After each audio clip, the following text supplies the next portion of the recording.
Pag-usapan natin yung about sa Honda Julio. So heto siya. Lumang motor pero bakit daw mataas yung presyo? Para makakabili ka na ng isang Honda Click or Mio ganyan. So yung Julio kasi ito yung 90s na motor. And kahit may pera ka ngayon, hindi basta-basta na makakabili ng ganito. Or depende na lang kung merong mag-rush ng unit. So yung akin heto siya. Original siya na 50th anniversary. Pero repainted na yung kaha. So inner and outer repainted na yan. Kung ang hanap mo ay mabilis, hindi para sa iyo yung motor na to. Kasi ano lang to, 50cc and naka-pulley lang, tapos naka-bore na 25. So kung gusto mo ng mabilis, bumili ka ng Aerox o kaya NMAX. Heto yung motor na gamit lang Sunday bike, tambike, ganyan, pamalengke, pang hatid sa school. So ganun lang yung ginagawa ko dito sa Julio. Pero minsan pinangra-ride ko siya from Mabalacat to Florida Blanca. Balikan nasa 120 kilometers, nasa ganun yung layo. Lumang motor yung pinag-uusapan natin. Syempre wag kang umasa na perfect yung kanyang itsura. So meron pa rin siyang mga gasgas tulad nito. Yan, gasgas. And gasgas din dito, which is di natin may iwasan. Kung maarte ka, again, bumili ka ng brand new. Meron din siyang mga kalawang na part. Yan. Yan yung mga may kalawang na part. And dito is yung pinagputulan ng sidecar. Heto siya. So kung hindi mo trip yan, bumili ka ng brand new. Meron naman nagtatanong, meron ba daw siyang papers? Yes po. So yung plaka is bago. Heto yung sa engine number. Pero naka-indicate din yung number dito. Yan. Dito siya. Sa part na yan. Chassis number naka welding dito. Heto yung papers. Urig ORCR. Nasa akin din yung lumang plaka. So complete yan. Registered. Pwede mo siyang ibiyahe. Kumusta yung takbuhan ng Honda Julio natin? Pupunta tayo ng 7-Eleven and again, kung nag-e-expect ka ng mabilis, hanggang 60 lang yung gauge nito. So hindi to para sa'yo. Pero running condition siya. Yan. Working naman yung mga lights, horn. Yun nga lang, medyo mahina yung battery. Kaya kick lang yung pang-start natin. So kick natin siya. Yan. Umaandar na yan. Mahina lang talaga.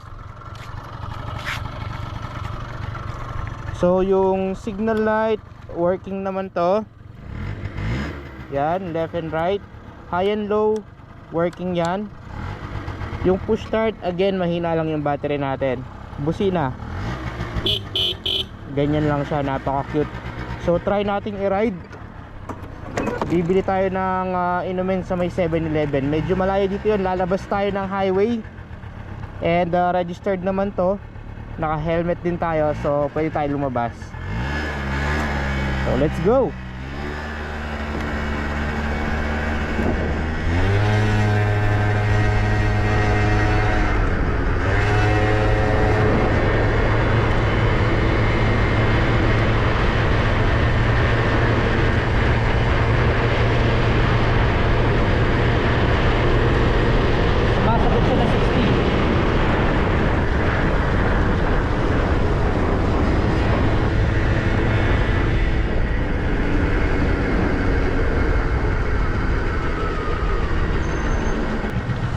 Dito tayo lalabas.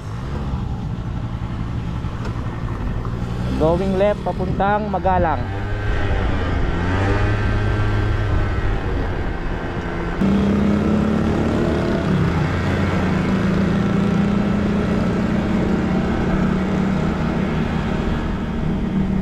So, heto yung actual na takbuhan ng ating Honda Julio. Again, hanggang 60 lang yung gauge niya, pero kaya niyang sumagat dito sa may 60. Lalabas tayo ng highway. Kung hindi maraming sasakyan, try natin. Let's go.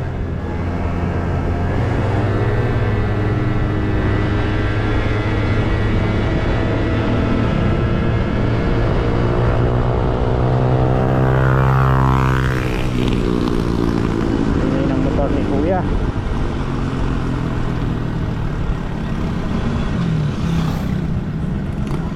Magra-right tayo dito papuntang Magalang, kasi dito banda yung 7-Eleven.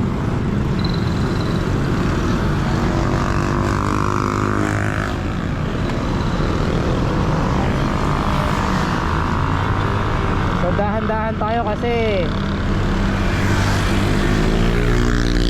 maraming mga sasakyan.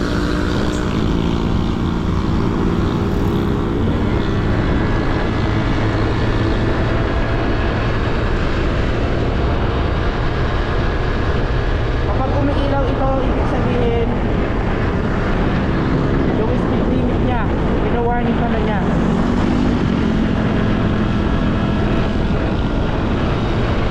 Ano tong mga to? Ba't puro kulay orange?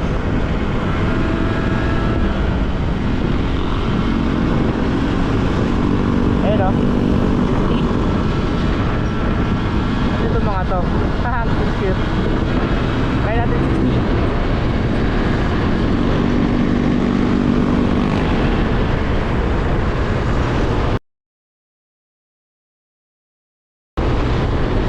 Yan, agad, 60.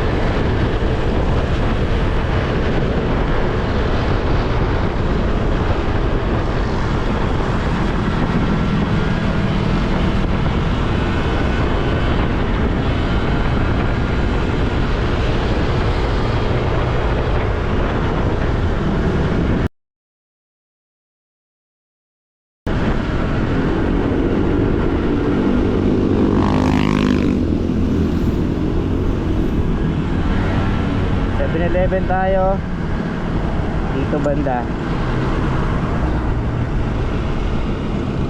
Dami yata tao.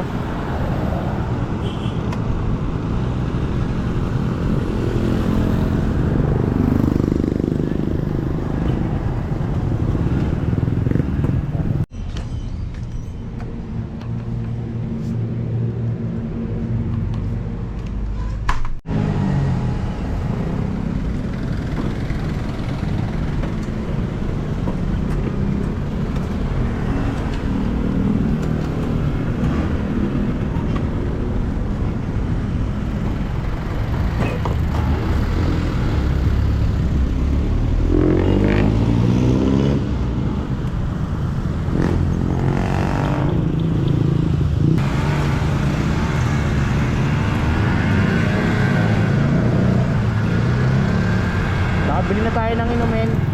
So balik na tayo sa may bypass. Tambay muna tayo doon.